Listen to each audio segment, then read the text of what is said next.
Hello, everyone. Welcome to What Would Dorothy Do This Week? I'm Dorothy Pruger, the CEO and founder of the Conscious Co-Parenting Institute and formerly Alienated Child, now reunification coach, where I've been reuniting families since 2006 here at the Conscious Co-Parenting Institute and really recovering families all over the world. So welcome, welcome, welcome to What Would Dorsey Do? And I'm excited to have you here today. Today, we're going to talk about the power of forgiveness and really how to create or initiate a low pressure experience for reunification with your beloved children. So let's go ahead and dive in. Welcome to our What Would Dorsey Do This Week? So forgiveness is a very powerful tool that can really help you as an alienated parent shift your perspective and really create that space for low pressure reconnection with your beloved children. And when a parent has been estranged from a child, it can be very, very difficult to know where to start in the rebuilding process of the relationship. And forgiveness really allows you to let go of past hurts and move forward towards healing. And for some reason, forgiveness can be a very challenging experience for parents. So it's important to understand that forgiveness is releasing negative emotions like anger, resentment, and bitterness, where these emotions can really block communication and make it very difficult for you and your child to connect. So forgiving your child and the other parent really makes the space open to create that soft place to land. So it allows you to let go or alchemize those negative feelings so that you can open yourself up for new possibility. And one of the other benefits of forgiveness is it really helps to rebuild trust between you and your child.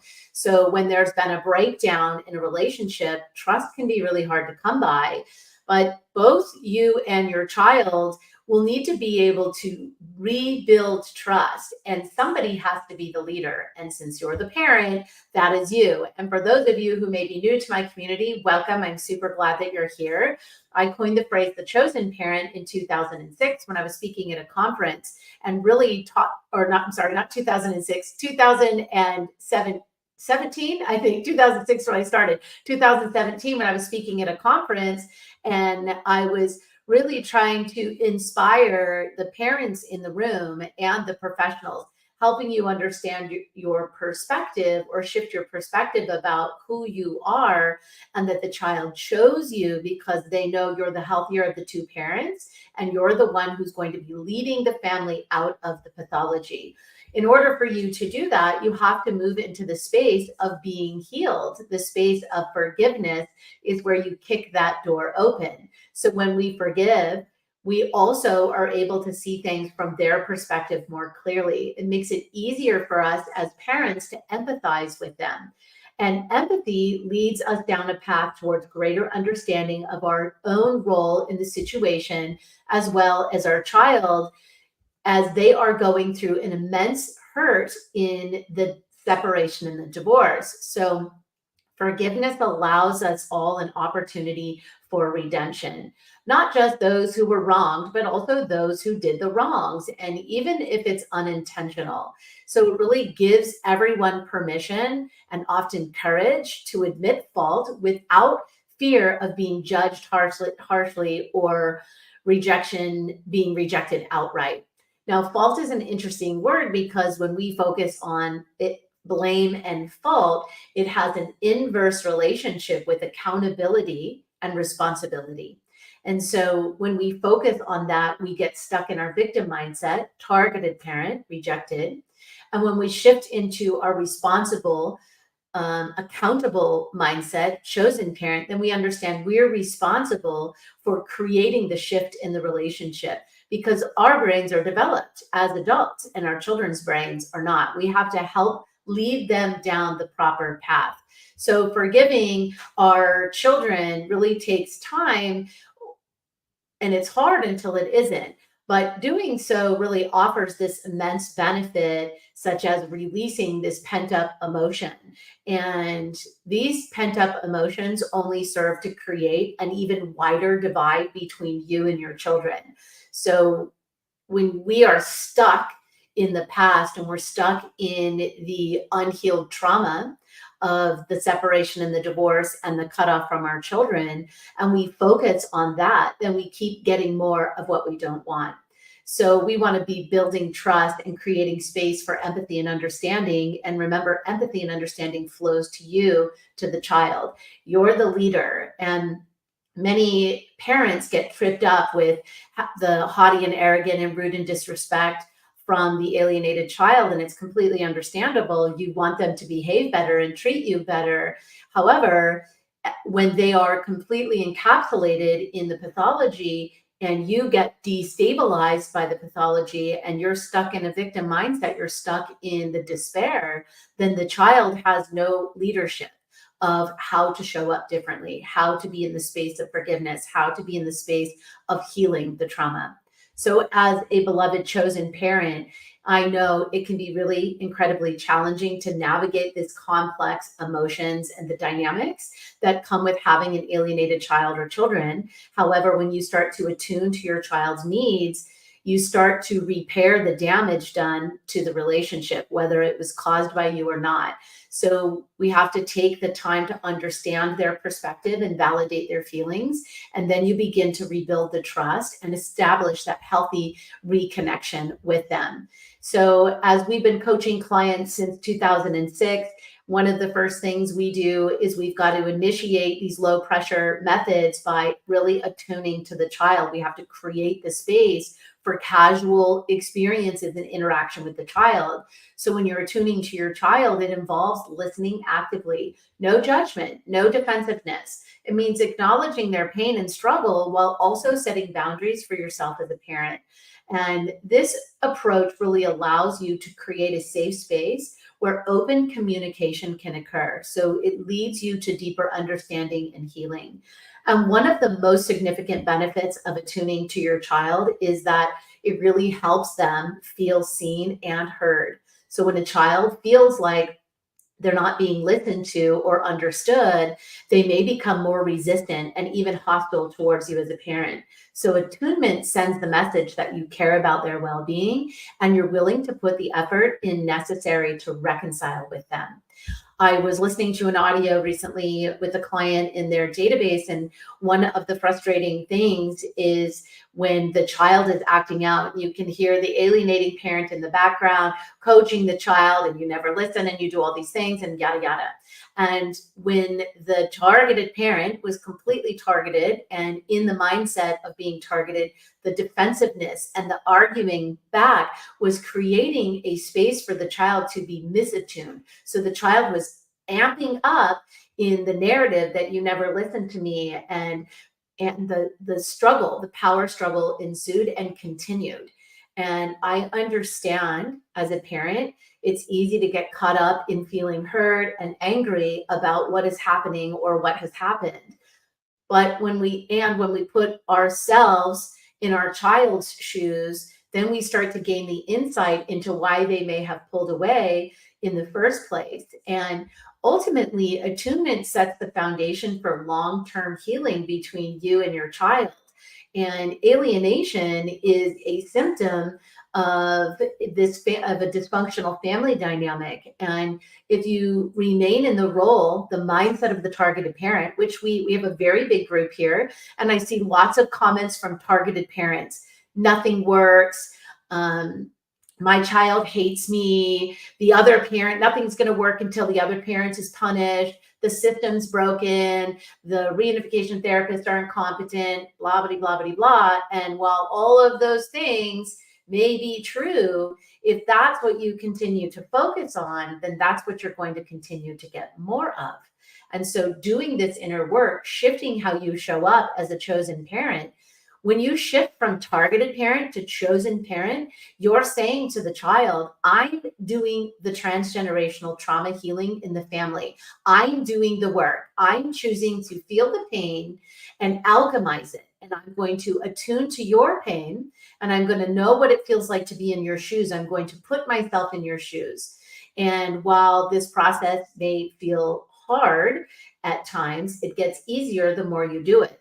And you need to have patience and persistence. You have to commit yourself fully into yielding to positive results over time. So when you attune to your child, it requires active listening along with those empathetic responses. And it creates the opportunity for open communication, which leads towards rebuilding trust.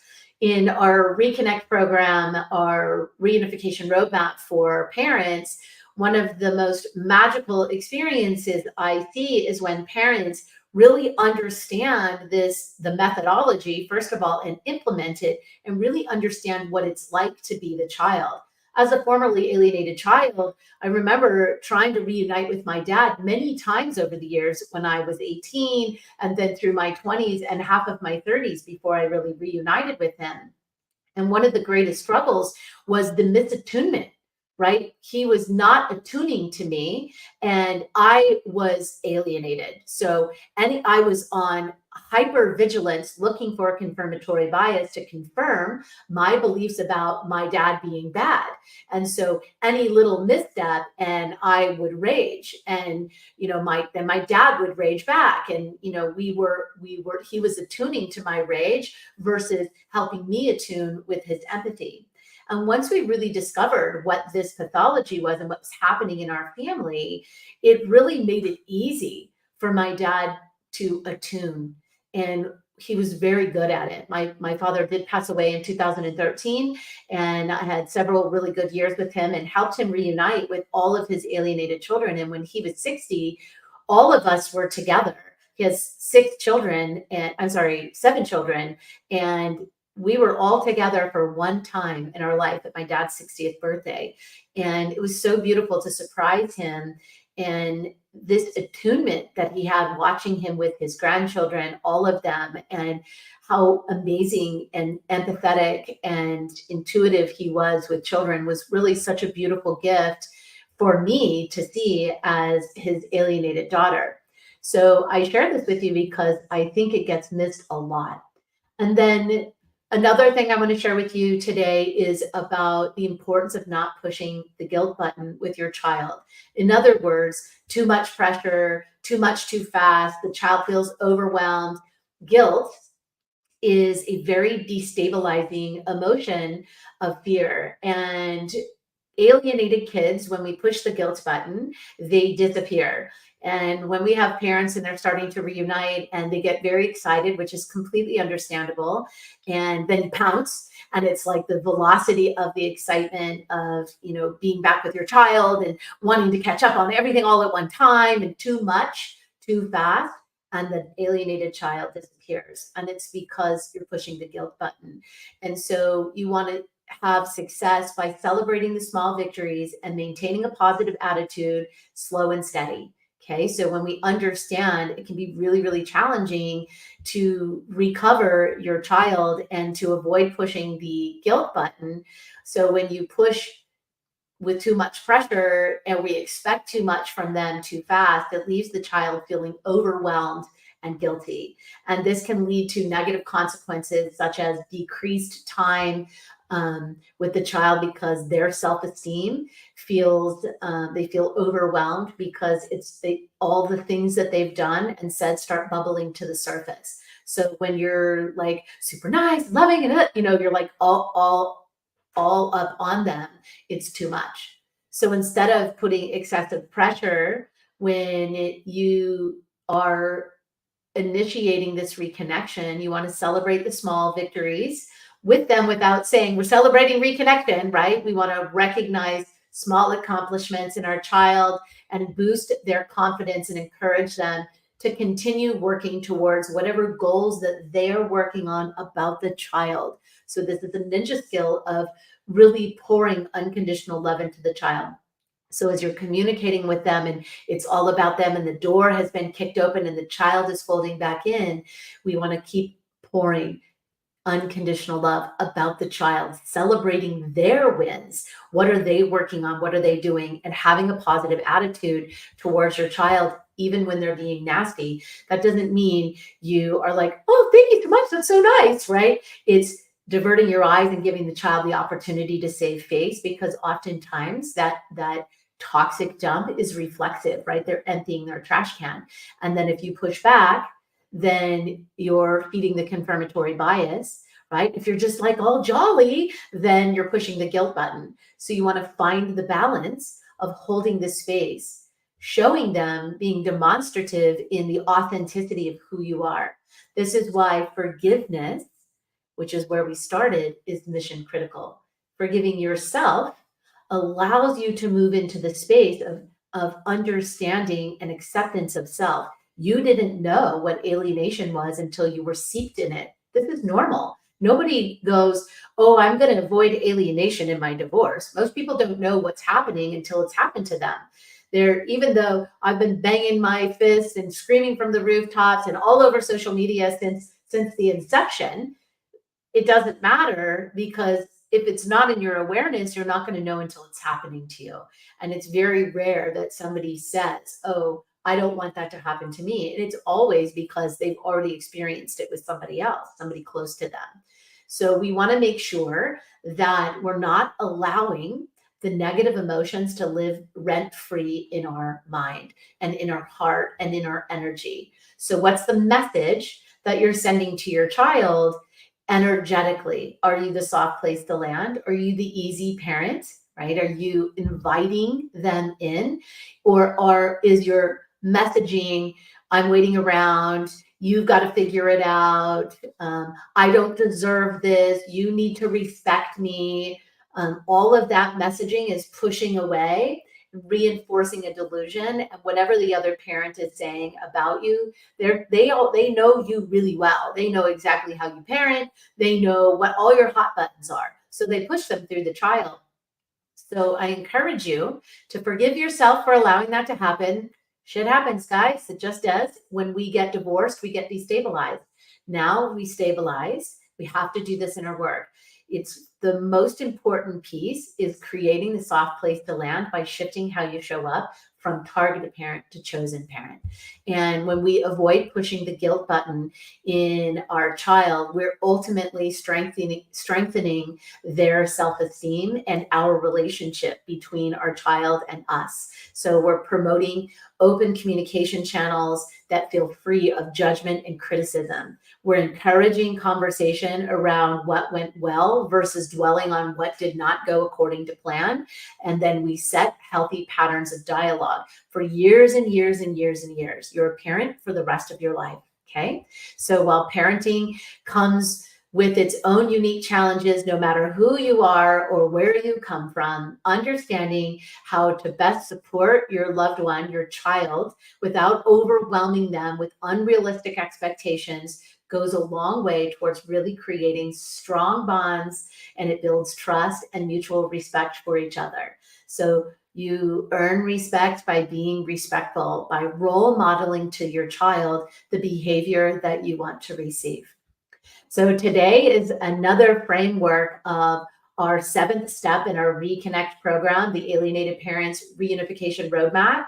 And it really is the clearest and most predictable and proven system for anyone serious about doing what it takes to achieve the relationship goals that they want with their children, to recover your relationship and be able to take proactive action and reunite with your alienated kids.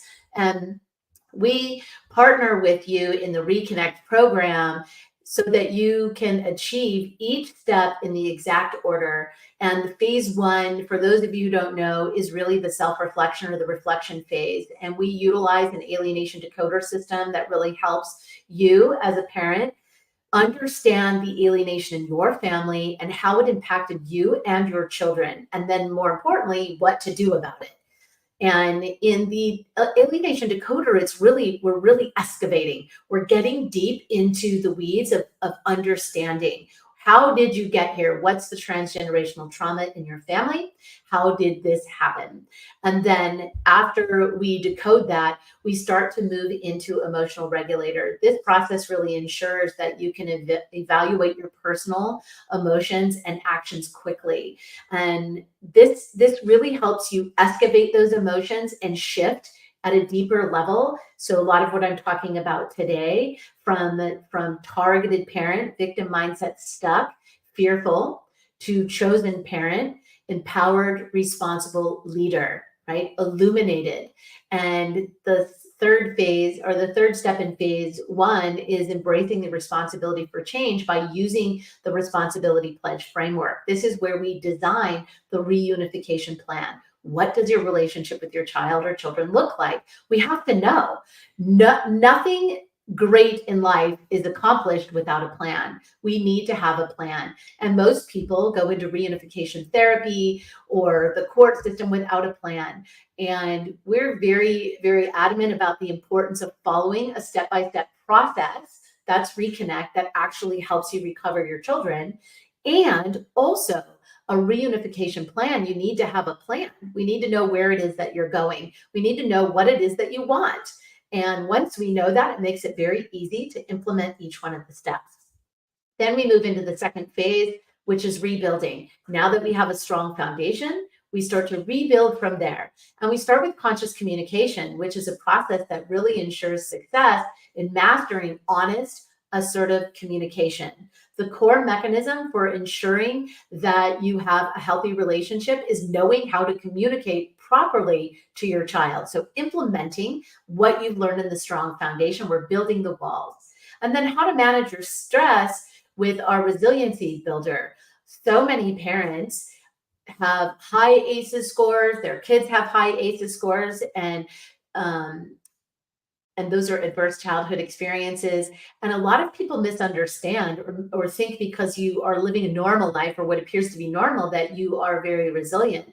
But what I've discovered in my work is that resiliency and resilience skills require training and practice. And most people are skating by, most people are numbed out, and they're really not tapping into resiliency skills. They're just really just getting by, they're coping. And there's the difference between coping and resilience. And then the last step in phase two is really the trust architect. And this process, we show you how to lay the foundation of trust each and every day like clockwork. So what you need to be doing and how and why you need to be doing that. So now we've got the foundation in phase one, we've got the walls in phase two, and then phase three. And so the first module in phase three, I gave you some framework of that today, is really the low pressure reconnection initiator. And this really allows you to reconnect, creating the space and the soft space for your child to land in a very low pressure way. We really go deep. We want to make sure that you understand when the child shows up like this is how you show up, right? So we know there are all pathogenic parents are slightly different, but the truth is the patterns of behavior are very similar. And so we know the common patterns and how to shift how you're showing up in those relationships.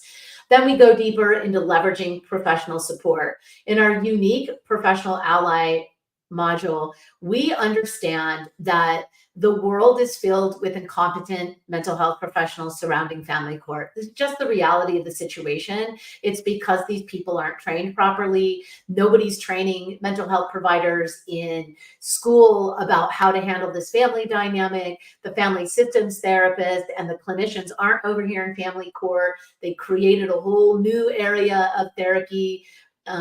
There's no such thing as reunification therapy, but most of you fall down the rabbit hole of reunification therapy. Now, my goal isn't to, reject all of those people and make them all bad. My goal is to help you help them do their job better. Even though it's not your responsibility to teach the mental health providers how to do their job, it is your responsibility as the chosen parent to shift how you're showing up and to help the people that you've assembled on your team help your family, because reunification doesn't happen in a vacuum. And these are the people we have right now. So it's better to ally with them than to push them away. And I see so many parents make the mistake of pushing the professionals away. And then the final step in Reconnect is really cultivating patience so that you can achieve long-term reunification through our persistence compass system. You need to be able to manifest and facilitate persistence and patience. You can't go the distance in dealing with this family dynamic with a one and done. It's not a magic pill. It requires the deeper work. It requires the healing, the foundational work that we teach. Um, One of the things I think that makes this process so powerful is in Reconnect, it's a 90-day coaching program. So the question is, where do you want to be in your relationship with your children 90 days from now? What do you want? What do you want that relationship to look like?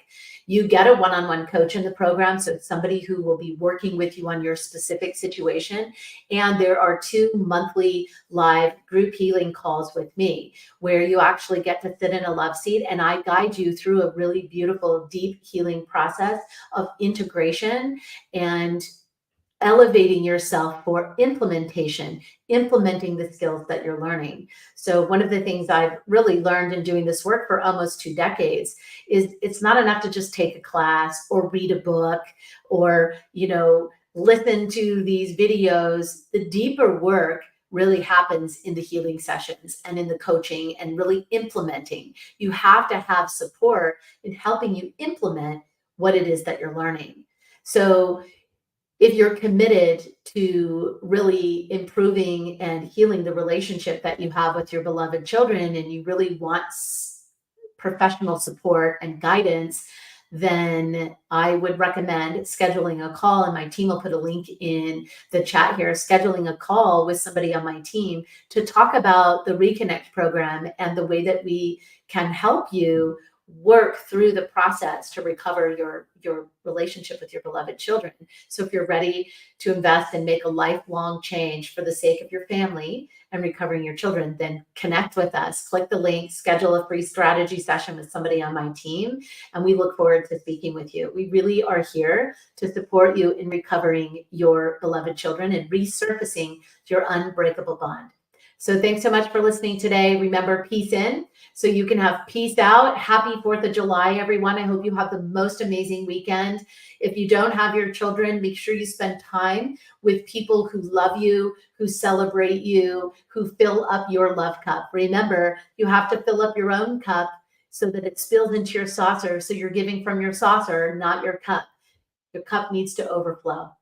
So thanks again for listening. Peace in so you can have peace out. We'll see you next week. Have a great one, everyone. Bye for now.